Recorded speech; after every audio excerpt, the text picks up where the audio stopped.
remercie le Père Guy, le Père Léonard, qui m'a invité presque au dernier moment. Mais Dieu fait les choses parce que j'ai commencé avec la nouvelle à Saint-Dominique. Et Saint-Dominique et Saint-François sont deux saints qu'on cite toujours dans la litanie ensemble. Pourquoi? Mais ils sont du même siècle et ils ont la même préoccupation. Et ils ont des vertus vraiment prédominantes qui se voient en eux. L'humilité, la simplicité et surtout la pauvreté. Alors, Dominique, ça vient de Dominicalis, le chien du Seigneur. Donc, Dominique, sa maman, quand elle était enceinte, elle avait rêvé un chien qui avait un feu. Et ce chien avait un feu dans la boule. Et ce feu-là, c'était le feu de l'Évangile. Saint François aussi a vécu dans un milieu plein de chaleur, plein de richesse. Il y avait comme un feu de la richesse. Mais le feu de Dieu a été plus fort que le feu de sa maison. Il est sorti, il est parti de ses parents avec le feu de Dieu. C'est pourquoi, chers amis, pour bien vivre sur la terre, il faut avoir un feu de Dieu. Pour que la fusée aille en haut, il faut un feu, une grande quantité de feu. Ceux qui sont partis en Guyane, mais la quantité de feu qui fait partir les fusées, et même l'avion, il faut du kérosène. La voiture, il faut de l'essence. Il faut de l'essence. Mais nous, on a besoin de l'essence du ciel. De l'essentiel. De l'essence du ciel. Et Saint François en avait. Il avait tellement de feu que tout brûlait d'amour, tout brûlait de lumière autour de lui. C'est le patron de l'univers. C'est-à-dire, pour lui, chaque chose, d'ailleurs, les noués, les sectes, ont piqué, ils ont volé cette notion d'essentiel auprès de Saint François. Parce que chaque chose a de l'énergie.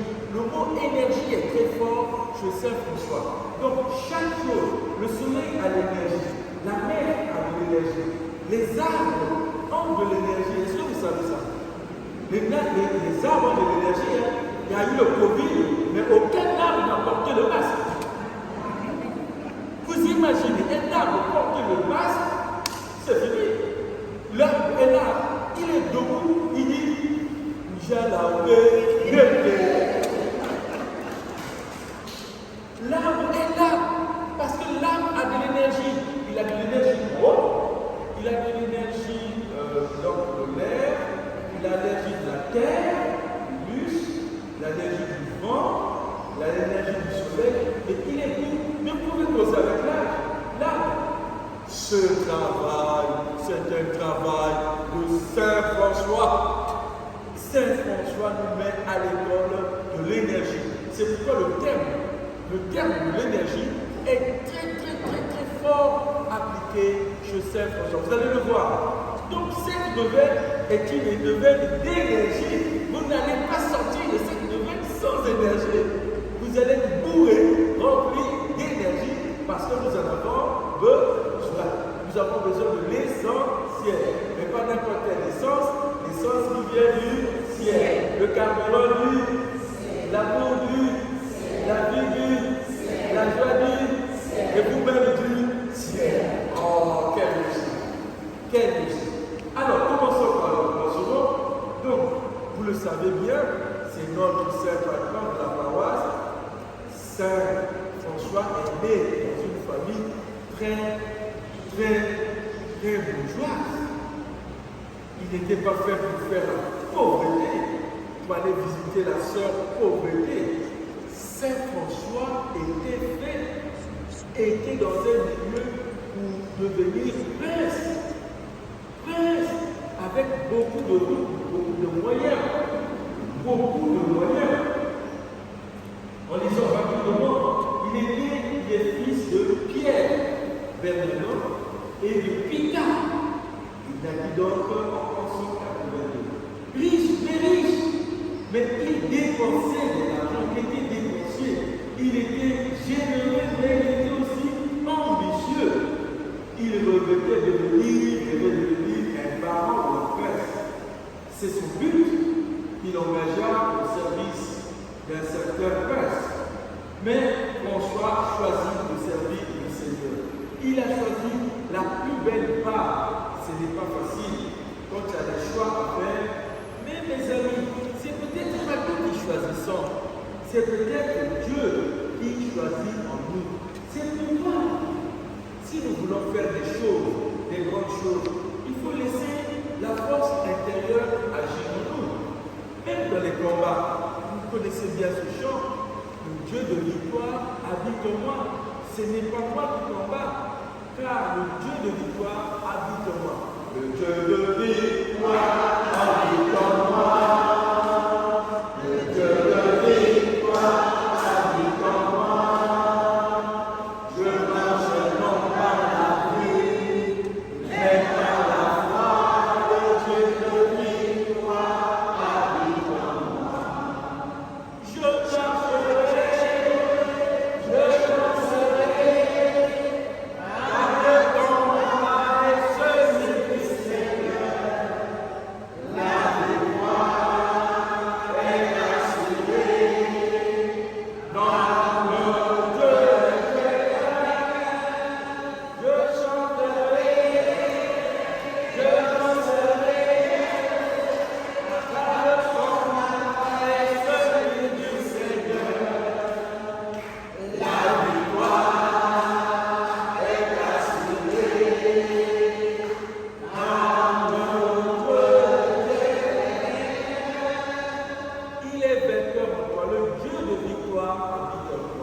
Le Dieu vainqueur habite en toi.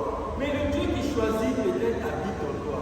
Donc on va dire que Saint François, notre frère, était choisi dès le sein de sa mère. Comme de nous. Mais comme vous aussi. Je voudrais vous rappeler ce soir quelque chose que vous avez oublié. Vous avez une étoile.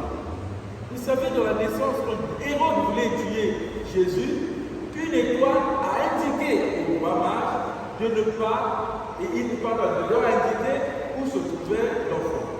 Mais l'étoile qui indiquait, c'est un astre du Seigneur.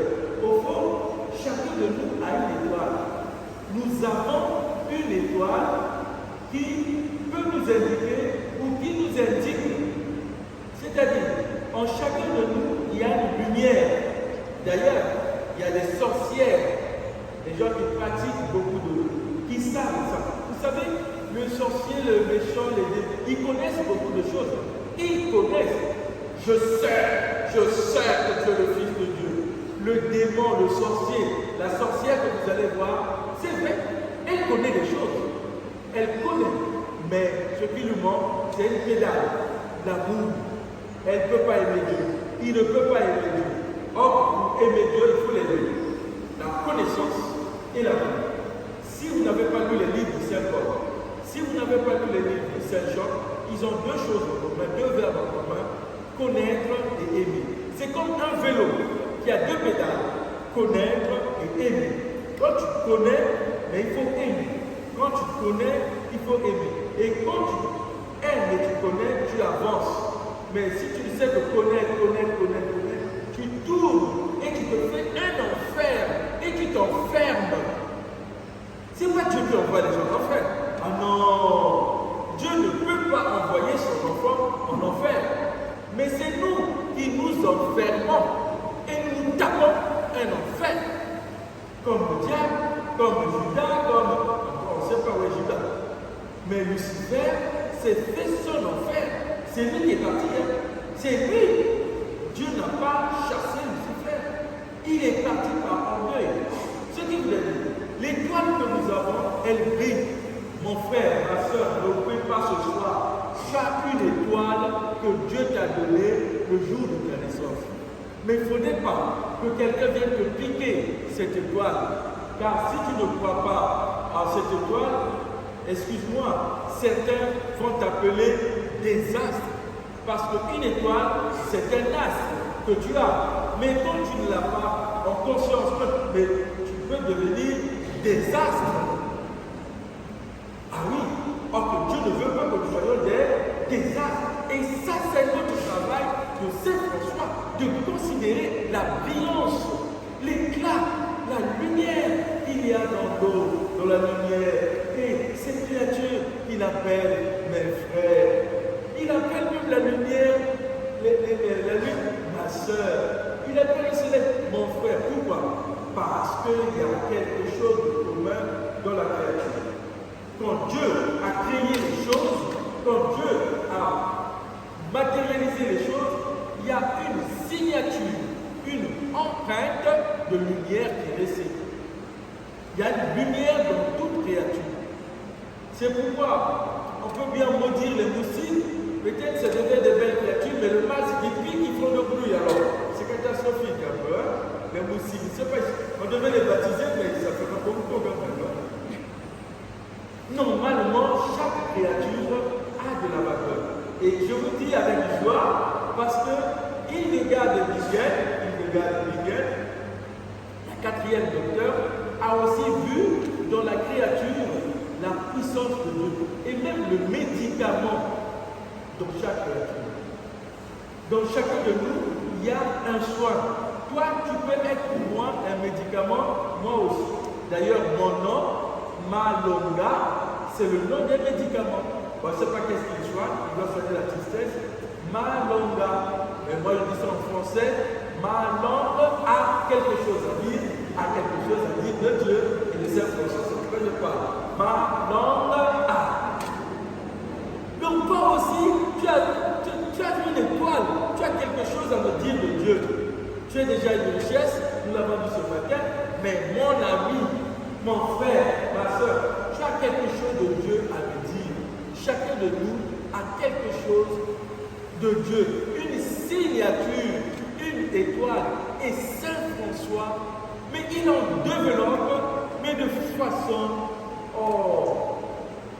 spéciale. Lui qui ne voulait pas être enfermé dans la richesse. Parce que la richesse, quand elle est reçue, quand elle est partagée, c'est bien. Mais si tu es enfermé dans la richesse, oh là là, nous, on avait dans mon pays, je suis au Congo-Brazzaville, un chef d'État qui avait 64 paires de chaussures. Alors, je sais que parmi vous, il y a des hauts talents, il y a des mocassins, des hauts talents, mais 64 paires de chaussures, c'est un peu beaucoup, non? Vous en avez combien, madame? Vous en avez combien? 70, 50? Bon, c'est pas mal. 64, c'est qu'on avait vu, les celles qu'on n'avait pas vu, ça vous en fait. Restons avec Saint François. Saint François, par contre, le thème qui nous est proposé par le curé, ça doit être plutôt le thème du chemin aujourd'hui. Comment il est un chemin? Mais la nature est comme une forêt, la nature est comme une savane. Mais au bout, nous avons l'alpha et l'oméga, c'est Jésus. Comment Saint François est chemin vers Dieu, chemin vers l'autre et chemin vers soi-même. Pour ne pas vous perdre, pour ne pas parler en l'air, je vais prendre la méthode. Déjà le mot méthode, il y a le mot chemin. Méthodos, chemin vers la méthodologie. Donc, pour prendre le chemin d'avoir un discours précis et concis, parce qu'aujourd'hui, c'est le premier jour, nous allons prendre seulement l'apéro. Nous allons prendre le rhum, mais le rhum qui mène vers à Rome, parce que tout chemin mène au Rhum. Mais le Rhum va nous amener vers quelque chose de bien. Hein? On dit tout chemin mène au Rhum, c'est ça? À Rome! Ah, j'attendais que vous réagissez. Mais j'ai fait exprès. C'est la méthodologie. Hein? Et vous ne réagissez pas. Ils sont complices des alcooliques. Cette fois-ci, pas anonymes, mais les alcooliques nommés. Ah oui, j'ai dit tout chemin mène au Rhum, chacun a avalé une salive. Mais non! Ne pensez pas au Rhum, ça peut prendre ce soir. Non, tout chemin mène à Rome. Et à Rome, il y a le Vatican. 1, 2, n'ayez pas peur du troisième, on va aller mollo. Chers amis, la méthodologie. Le monde meurt parce qu'il y a un problème de méthodologie. Ou un problème de méthode. On reprend ça comme première leçon de catéchisme. Le monde meurt à vous. Faute de méthodologie. Le monde meurt faute de méthode. Et méthode signifie au-delà du chemin. Méta, odos. Donc au-delà du chemin. Au-delà du chemin. Tu voulais faire ceci, mais le Seigneur t'inspire, va plutôt à droite, tu vas à droite. Tu voulais faire ceci, tu voulais être prince, le Seigneur dit non, pas là, va vers Jésus.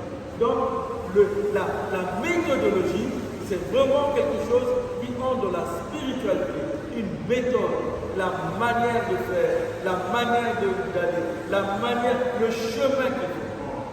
Quel chemin nous allons prendre? Et je vous remercie déjà d'être là, parce que vous êtes venus au début de la retraite, de la nouvelle. Vous ne voulez pas rater. Je vous dis bravo, félicitations, parce que vous avez choisi la meilleure méthode. Pour vous-même une pupille? Oui, pour vous-même une pupille, parce que vous avez choisi le meilleur chemin. Vous pouvez choisir le chemin de la boîte de nuit ou la boîte de sardines. Hein? Ça ouvre ce soir, non? Voilà. Vous avez choisi le chemin du Seigneur. Vous avez choisi le chemin du Seigneur. Vous avez choisi comme Saint-François. Et on est d'accord? Ça, c'est l'apéro. Maintenant, prenons le premier verre, pas de rhum, mais de jus. De jus, hein? Bon, quel jus vous aimez? Jus d'orange, c'est pas grave. Voilà. Moi, le jus d'orange m'arrange. Pendant que le jus de tomate me mate et le jus de concombre, mais le jus d'orange m'arrange. Alors, pour que le jus d'orange m'arrange, la première chose qui marque François, chers amis, vous allez être étonnés, c'est le chemin de croix. Oh, Saint-François, où est-ce que tu nous emmènes? Saint-François est marqué par la croix. La croix l'a touché. Le chemin de croix. Et vous savez bien que ce sont les franciscains qui sont presque les accoucheurs de ce chemin de croix. Même la crèche, c'est toujours les franciscains avec Saint-François. Donc, ils ont donné à l'Église, redonné à l'Église les chemins que l'Église avait déjà. Le chemin de croix. C'est quoi le chemin de croix? Le chemin de croix, c'est un chemin de souffrance, mais qui ne s'arrête pas dans la souffrance. Oui, chers amis, dommage, vous me dites, Père Mathieu, tu commences par le chemin de croix, alors tu devais commencer par le chemin de la crèche. Mais entre la crèche et la croix, il y a un va-et-vient, il y a une interaction, il y a un voyage, il y a un Boeing qui part de la crèche à la croix et de la croix à la crèche. Comment? Commençons par la croix.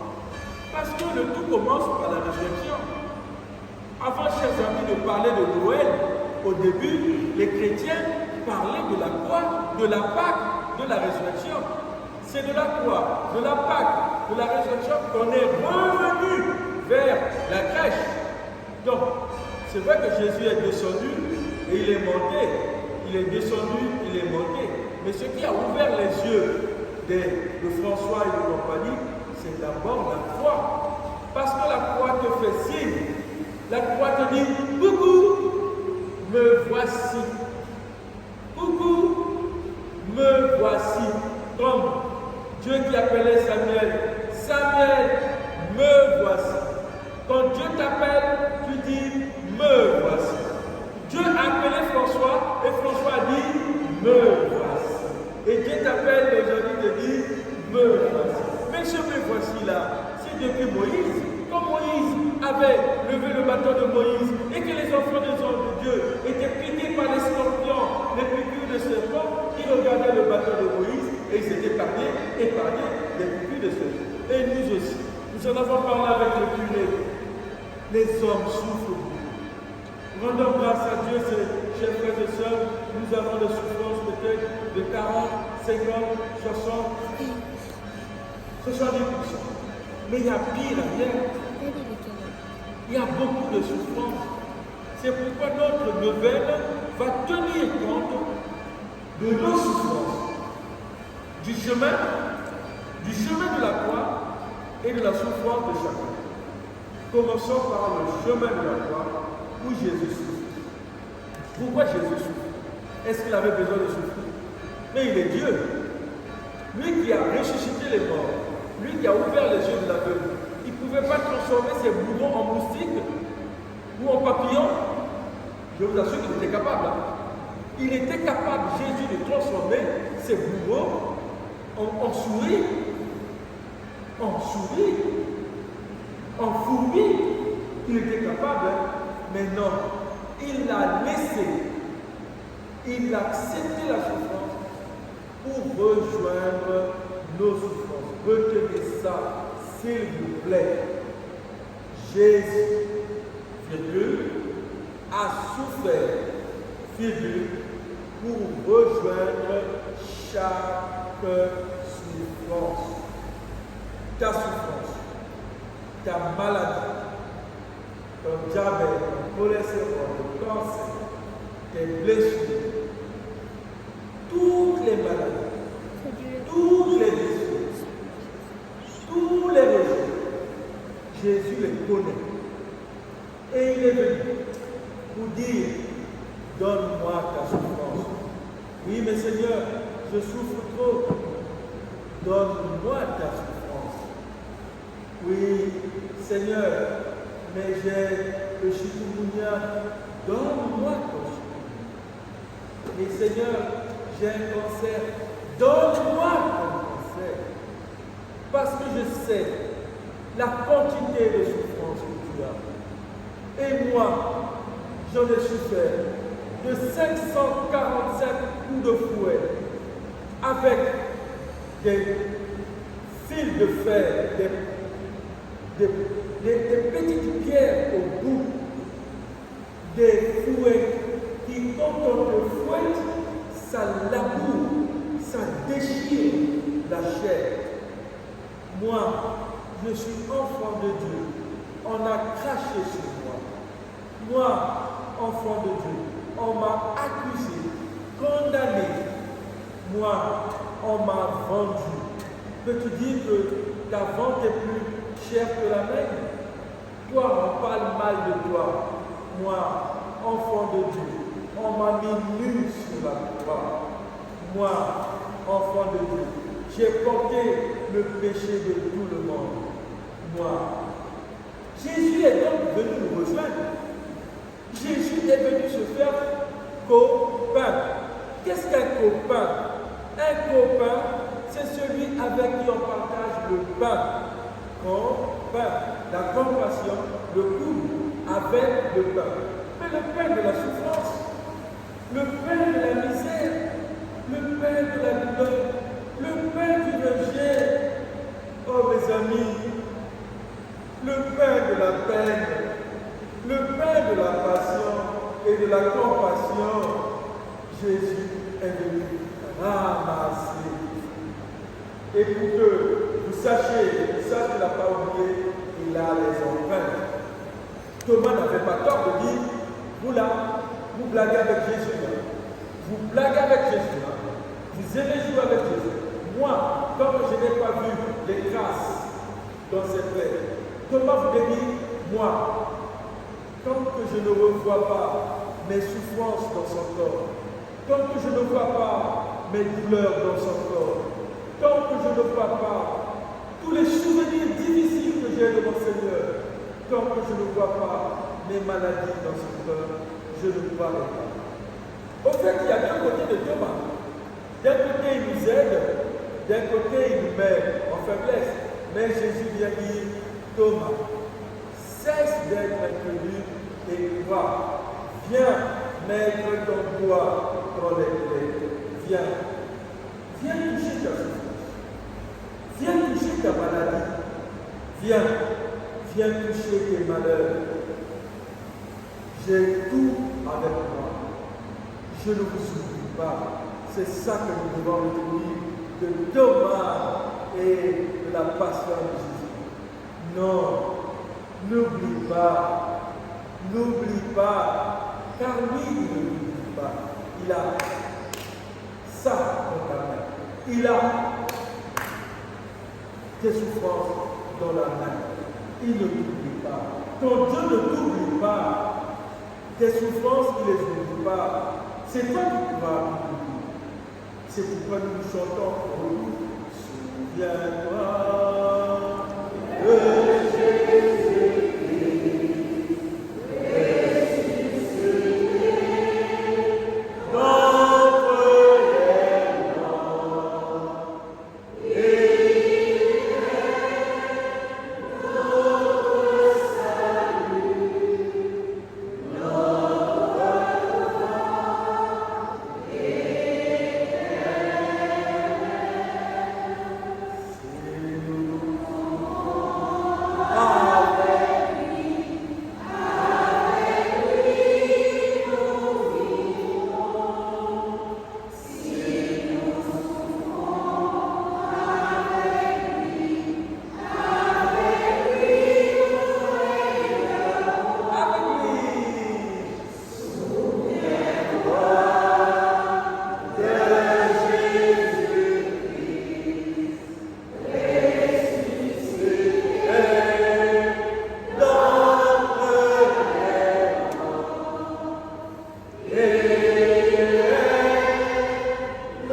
Bravo mes frères, bravo mes sœurs, bravo.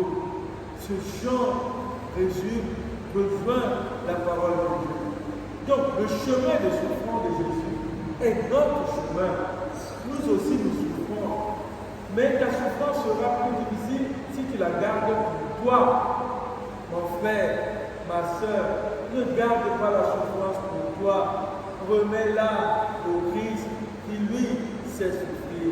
Lui, il est capable de transcender, de dépasser, de porter ta croix. Lui, il peut. Il peut. Mais toi et moi, on est très fragiles. Donc, chers amis, le chemin de souffrance, le chemin de croix est un chemin de communion avec Jésus. C'est un chemin de souvenir. C'est un chemin d'amour. C'est un chemin de pardon. C'est un chemin où Dieu ne te laisse pas. C'est un chemin où Dieu te croise. La sacristaine est là. J'ai un peu soif. C'est un chemin de soif. Tout le monde a soif. Hein? Et Jésus, sur le chemin, a dit, j'ai soif. Vous vous souvenez, non? Quand il mourait sur la croix, il a dit, j'ai soif. On ne lui a pas donné du rhum, hein? On lui a donné du malheur sur malheur. Oh le pauvre. Il demande de l'eau, on lui donne encore de l'eau. Ils sont décidés. Quand les méchants vous ont à l'œil, mes amis, ils vous ont aussi à la dent. Ils vous achèvent jusqu'au bout. Le méchant est sans pitié. Quelqu'un a soif, vous lui arrosez, vous lui donnez encore du vinaigre. Même pas du vin, mais du vinaigre. Le vin aigre. C'est dur. C'est pour tout ça pour dire que nous n'allons pas rester damnés dans la souffrance. Vous n'êtes pas appelés à rester dans la souffrance. Vous êtes appelés à partager la souffrance pour que cette souffrance ne fasse pas son HLM en vous, sa maison en vous. Vous n'êtes pas une maison de souffrance. Non, vous n'êtes pas une maison de souffrance. La souffrance peut venir, mais elle doit être partagée pour qu'elle soit diminuée. Et plus elle est partagée, plus elle diminue. Plus elle est partagée avec Jésus, plus elle s'évanouit, plus elle passe. Parce que Jésus a souffert pour les choses. Ce n'est pas une idée. Merci, c'est pas de l'eau non plus. C'est de l'eau. C'est de l'eau, H2O.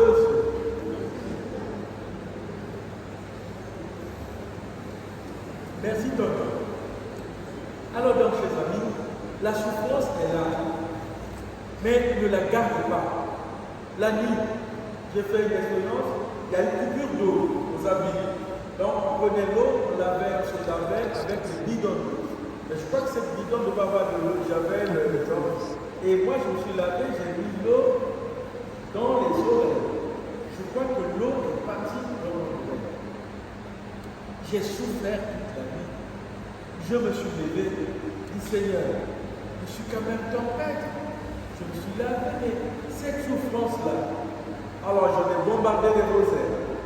Des rosaires, j'ai lavé, j'ai prié, et j'ai senti un soulagement. Mais la nuit, minuit, tu souffres, tu es seul quelquefois, mais tu vas faire quoi? Appelle celui qui connaît ta souffrance. Appelle celui qui peut diviser ta souffrance en 12, 13, 20. Appelle, il connaît ta souffrance. Chers amis, quand vous allez à l'hôpital, le médecin quelquefois vous dit, Madame, monsieur, vous avez des douleurs? Oui. Et va donner entre 1 et 10.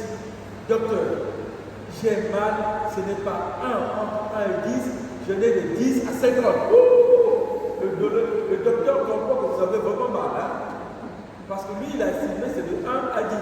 Mais si vous lui dites que vous avez mal de 10 à 50, oh là, il faut mettre plusieurs choses. Évidemment, nos douleurs sont quelquefois de 1 à 100. Ne garde pas la souffrance. Il y a quelqu'un qui t'a montré le chemin. Et c'est ce chemin que Saint François découvre.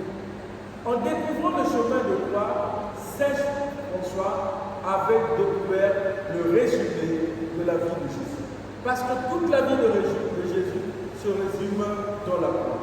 Dieu a tellement aimé le monde qu'il a envoyé son Fils afin que tout homme qui croit en lui reçoive la vie éternelle. Donc sous la croix, c'est le signe, c'est le résumé.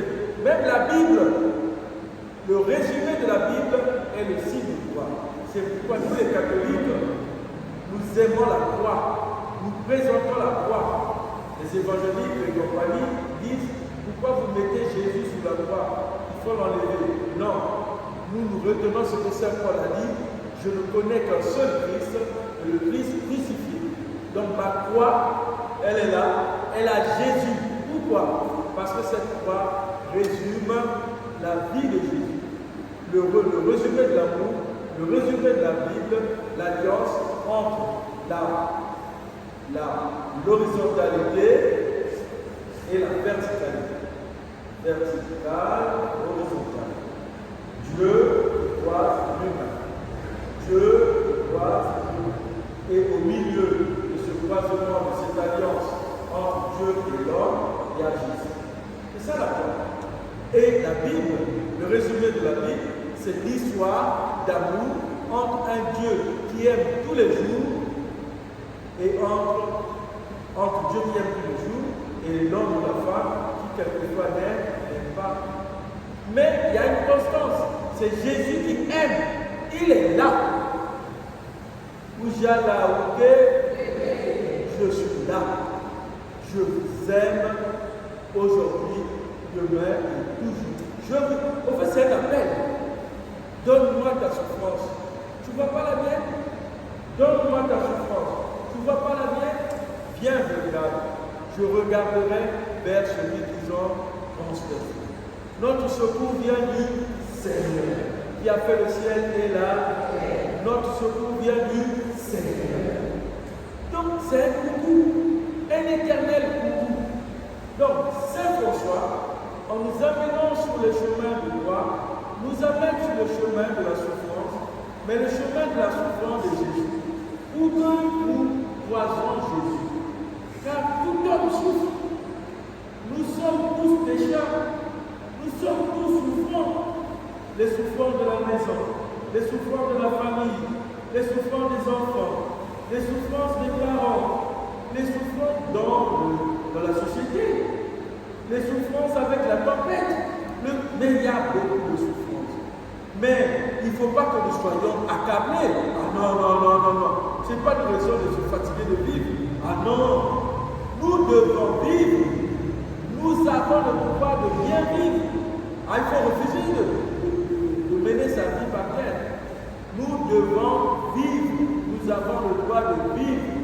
C'est pourquoi le chemin de croix ne s'arrête pas à la 14e station.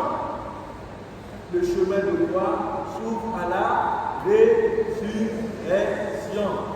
Un chemin de croix ne s'arrête pas à la 14e station, mais il s'ouvre à la 15e station de la résurrection.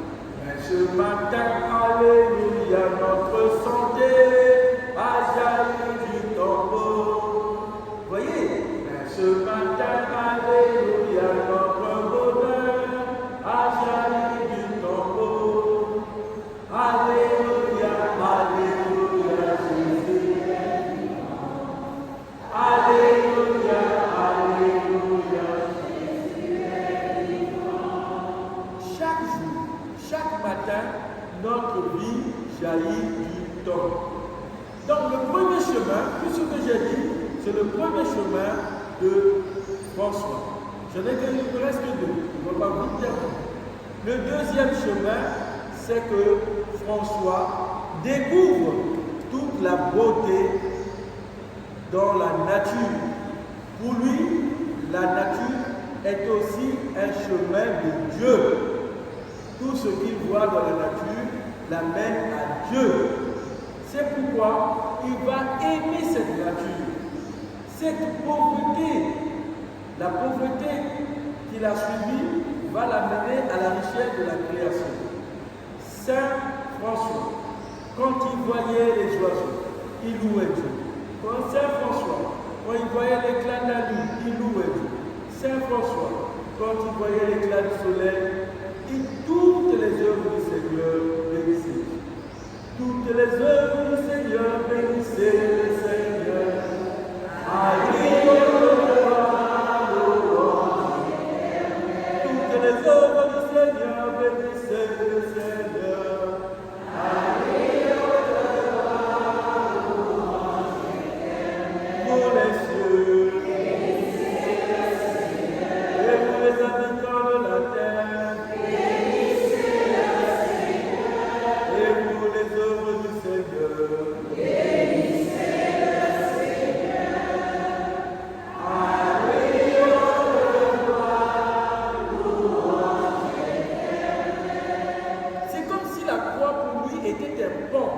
Le pont entre la souffrance du Christ, la résurrection du Christ et l'univers entier. Mes chers amis, Saint François, il louait tellement, matin, midi et soir. Tout le temps, il louait. Alors son compagnon qui n'était pas habitué à la louange était fatigué. Il dit, mais quel est ce compagnon que j'ai qui loue Dieu tout le temps, mais repose-toi un peu. Manger un peu de dormir, au reçu, ça doit être mort. Mais non, Saint François, c'était la louange. Mais il était quand même homme, et il s'est fatigué sous un arbre. Saint François avait quand même la fatigue. Il s'est fatigué de louer, ça arrive, et avec le compagnon, il va dire, oh, enfin, il va se reposer, ce François-là. Il sait que louer. Et il se repose. Mais lui, quand il se repose, chers amis, il y a un oiseau qui n'était pas fatigué, parce que cet oiseau a dû manger un peu de manioc, et puis d'haricots. Alors cet oiseau avait mal au ventre. Cet oiseau avait les maux de ventre et une diarrhée rebelle. Alors, l'oiseau va monter sur l'arbre pendant que Saint François louait Dieu et l'oiseau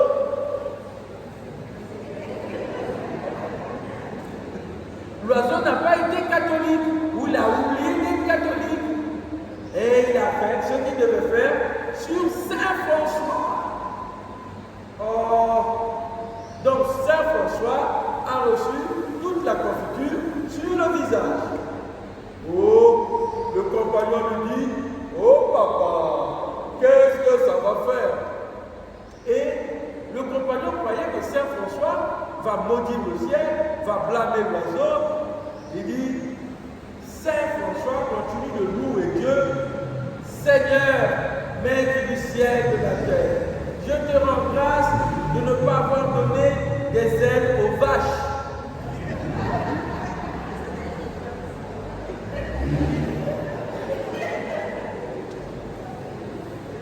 Vous imaginez une vache en l'air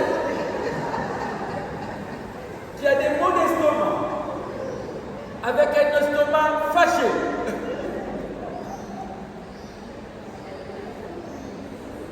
Non, tous on aurait pitié de François. On lui aurait apporté, comme on appelle les trucs en pharmacie, tous les mouchoirs. Non, là, non. Pauvre François. Il bénit Dieu. Il bénit Dieu de ne pas avoir donné les ailes aux vaches. Parce qu'une vache qui plane sur votre maison, alors il faut faire attention. Il faut vite entrer dans la maison, chercher les mouchoirs. Alors, même le mouchoir. Non, mes amis. Donc, c'est un spécialiste, Saint François, un spécialiste de longue distance de la louange. Il louait Dieu à temps et à temps. Saint François, en suivant le chemin du Christ, va suivre le chemin de la louange. Oh, mes amis. C'est pourquoi la louange, on a le préface dans l'adversaire qui dit la louange n'ajoute rien à ce qui est Dieu. Dieu est toujours Dieu. Mais quand tu loues Dieu, tu t'approches de Dieu, tu t'élèves de Dieu. Oui, mes amis, Dieu habite la louange. La première fois que je suis venu en Guadeloupe, il y avait le père Aimé qui m'avait appelé. Le père Aimé avait un cas d'une femme qui était un peu possédée dans son bureau. Et il a appris que j'étais là. Il dit, Père Mathieu, ça ce sont vos affaires, vous les prêtres charismatiques. J'ai une fille qui est dans mon bureau là, depuis qu'elle est là, depuis 10 heures, elle est elle parle pas, elle ne bouge pas, je ne peux pas la toucher, je ne peux rien faire avec elle. Il fait quelque chose avec vos prières charismatiques. Oui, mais Père, tu es prêtre. Non, ça c'est vos domaines. Moi j'écris des livres, moi j'écrivais. Et Père, bon, elle est où? Elle est là. Alors j'étais avec Michel.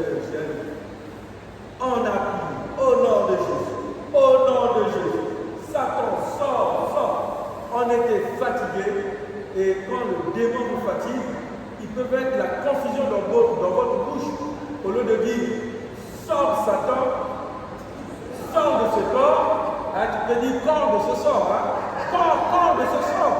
Au lieu de dire sors de ce corps, il met la confusion dans ta bouche quand tu n'es pas préparé. C'est pourquoi on ne fait pas la prière d'exorcisme comme ça, on se lève le bon matin. Il faut se préparer, parce que le démon, il est prêt à faire le mal tout le temps. Donc, il faut se préparer, parce que c'est un spécialiste de la division et de la confusion. Donc, quand tu dis sors de ce corps, le Satan te dit de la bouche, corps de ce sort, on se plus vite. C'est la confusion totale. Chers amis, on a décidé d'arrêter la prière. Arrêter la prière. De 11h à 14h, la fille était là.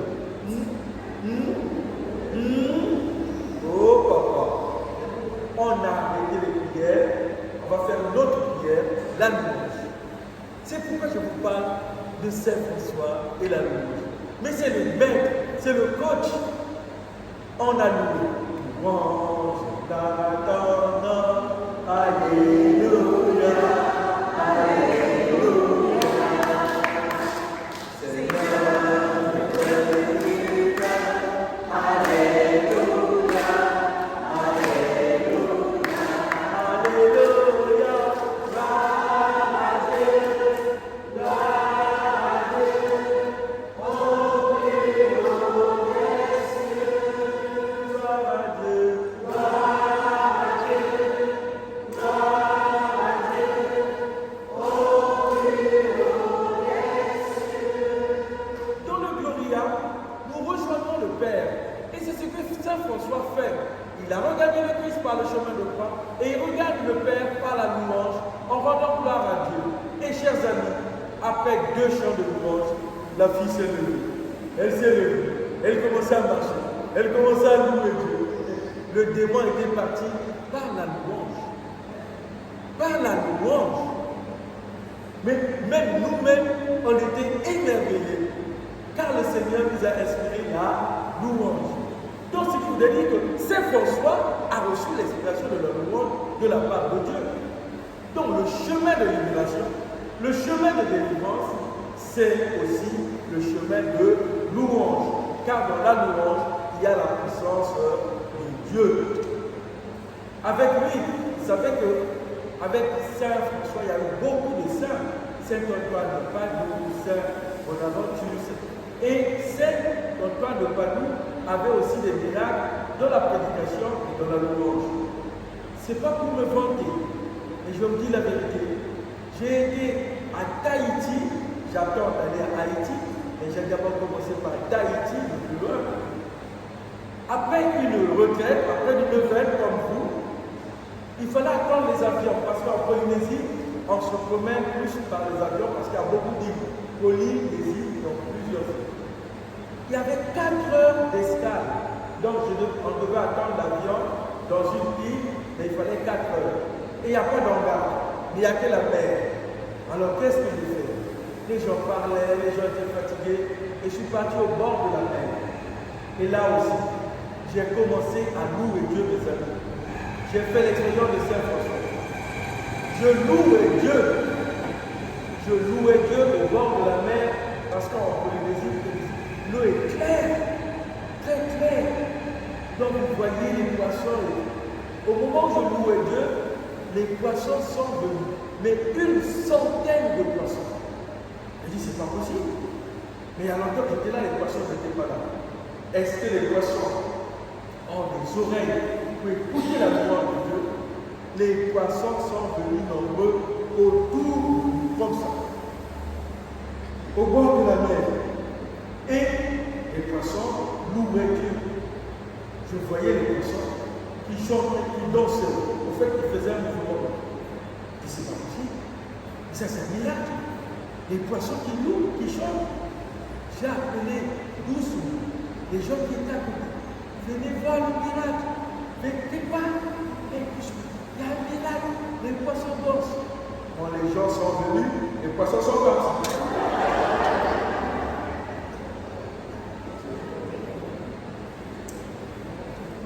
C'était le miracle pour celui qui louait Dieu. C'était un miracle réservé.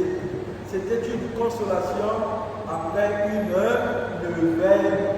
Je remercie mes frères prêtres qui m'ont invité. Vraiment, je les bénis, car je ne sais pas qu'est-ce qui nous attend à la fin d'une veille. S'il vous plaît, ne manquez pas. Venez tous les soirs à la nouvelle.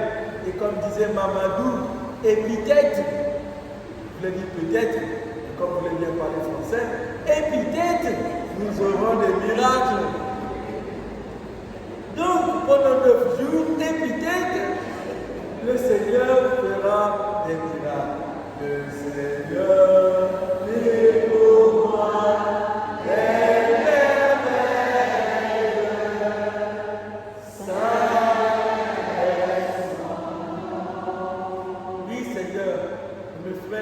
Nous avons fait une éveil à Capesterre et à Goyave. Et vous avez vu les dégâts. Nous nous rendons grâce, le Père Caz et tout le monde, qu'il y a quand même eu un peu moins de dégâts. C'est vrai qu'il y a eu un mort, mais il faut en arriver. Et nous sommes en train de rendre grâce quand nous voyons ce qui se passe au Canada. Donc, la persévérance dans une prière est aussi un chemin de victoire. Et je termine avec le dernier chemin. Je parle du chemin de la croix, du chemin de louange et du chemin de l'humilité. Au fait, je devais commencer par le chemin de la pauvreté, mais c'est tellement grand la pauvreté, je vais réserver ça pour demain. Je parle du chemin de l'humilité qui est aussi grand. Sois humble, ma chère, ma chérie, mon frère, ma soeur. Quand tu es très humble, tu attires le cœur de Dieu. Il y a 5 vertus qui attirent immédiatement le cœur de Dieu. La foi. Quand tu as la foi, tu es en relation directe avec Dieu et tu attires le cœur de Dieu. et tu peux déplacer les montagnes. L'amour, quand tu as l'amour, tu attires, c'est un téléphone direct de Dieu. Téléphoner Dieu. La justice, quand tu es juste, quand tu fais toutes choses bien, quand tu es juste, tu attires le cœur de Dieu. Tu inclines le cœur de Dieu. La justice, sois juste, sois vrai. L'humilité, ça, c'est la vertu des vertus. C'est la mère des vertus. Quand tu es humble comme la Vierge Marie, il y a d'ailleurs une hymne en vrai.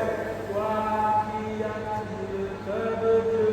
Mais ça, c'est les moines qui ont chanté le dialogue de Dieu. Toi qui attires le cœur de Dieu. Il y a deux mélodies, mais les moines du cœur du Sénégal ont une mélodie aussi. Donc, quand tu es humble, par exemple, tu cherches à ne pas te faire voir. Tu cherches à être sage. Tu cherches, ne cherche pas le pouvoir. Tu ne cherches pas la gloire. Tu cherches la simplicité. Tu attires le cœur de Dieu. Pas demain, aujourd'hui. Par exemple, il y a beaucoup de gens qui parlent. Il y a beaucoup de gens qui discutent. Toi, tu viens au milieu. Tu dis, Seigneur, fais que cette situation s'arrange. Tu verras, quelque chose va se faire. On nous a raconté l'élection de Jean-Paul II. Jean-Paul II, lors de son élection, donc on est en train de brûler les bulletins et tout. Et il y a un moment, il y a eu les premiers noms. Et les cardinaux commençaient à discuter. Jean-Paul II a glissé. Il s'est glissé. Il est parti un peu de côté.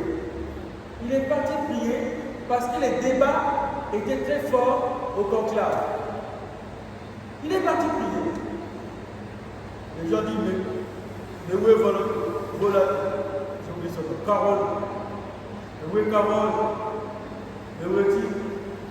Il est parti, s'agenouiller, prier. Après les frères, il va y revenu. Qu'est-ce qu'il y a maintenant là? Non, ça va. Non, il n'y a rien.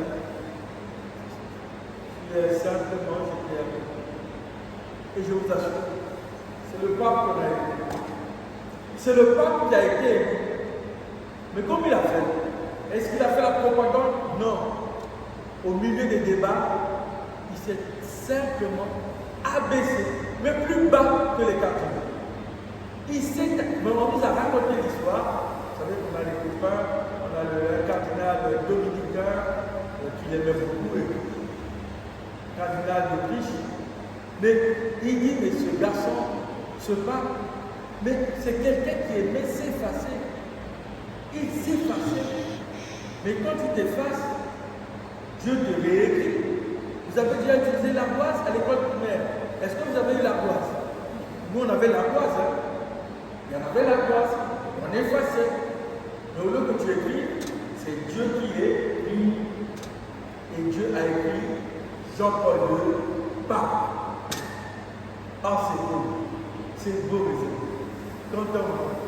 Comment l'humilité peut payer? Mais ce qui tue le monde, c'est l'orgueil.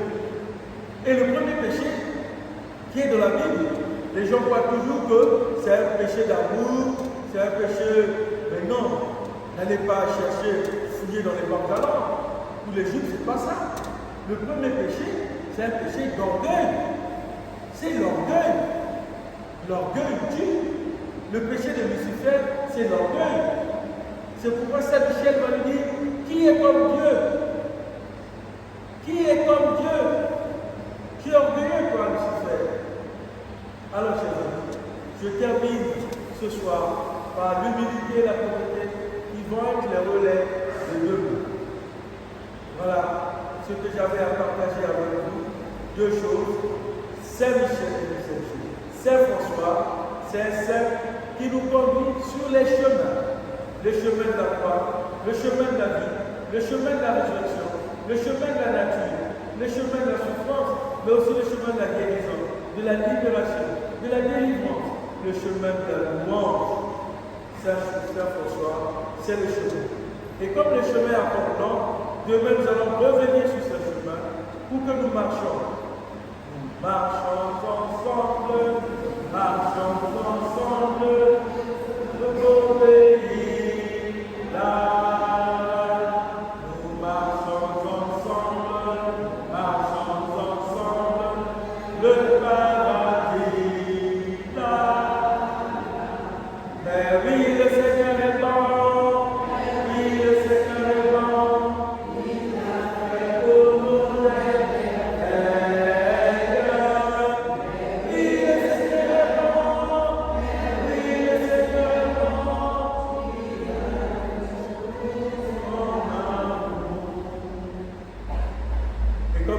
Avec la Vierge aussi, on peut chanter un chant qui évoque le chemin avec le Marie. Marche avec nous, Marie, sur le chemin de foi, et son chemin vers Dieu, et son chemin vers Dieu. Marche avec nous, Marie,